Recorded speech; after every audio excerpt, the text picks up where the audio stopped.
Hello friends, welcome back to 30 second movies. இனி நான் பார்க்க போகிற படம் என்ன அப்படின்னு பார்த்தீங்கன்னா, ஜேம்ஸ் கன்னோட இயக்கத்தில் ரிலீஸ் ஆன சூப்பர்மேன் படத்தை பற்றி தான் பார்க்க போகிறோம். சூப்பர்மேன் இதுக்கு முன்னாடி இந்த மேன் ஆஃப் ஸ்டீல், அதுக்கும் முன்னாடி இந்த சூப்பர்மேன் ரிட்டர்ன்ஸ் அண்ட் அதுக்கு முன்னாடி இந்த சூப்பர்மேன் 4 பார்ட் இருக்கும்.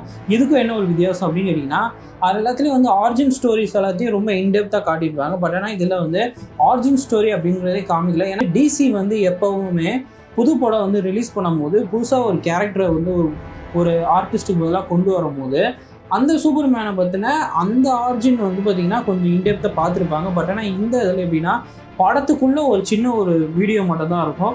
ஸோ அதில் தான் அம்மா அப்பாவோட ஃபேஸே காட்டுவாங்க. மிச்சப்படி குழந்தை பருவத்தில் இருக்க சூப்பர்மேனை காமிக்கவே மாட்டாங்க.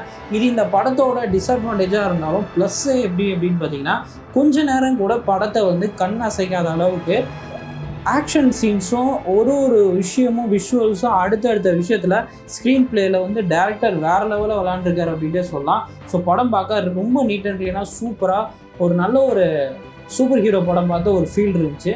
ஸோ இந்த படத்தை கண்டிப்பாக தியேட்டருக்கு போய்ட்டு பாருங்கள். மறக்காமல் நம்ம சேனலை சப்ஸ்கிரைப் பண்ணிடுங்க. இன்ஸ்டாவில் ஃபாலோ பண்ணுங்கள். தேங்க்ஸ் ஃபார் வாட்சிங்.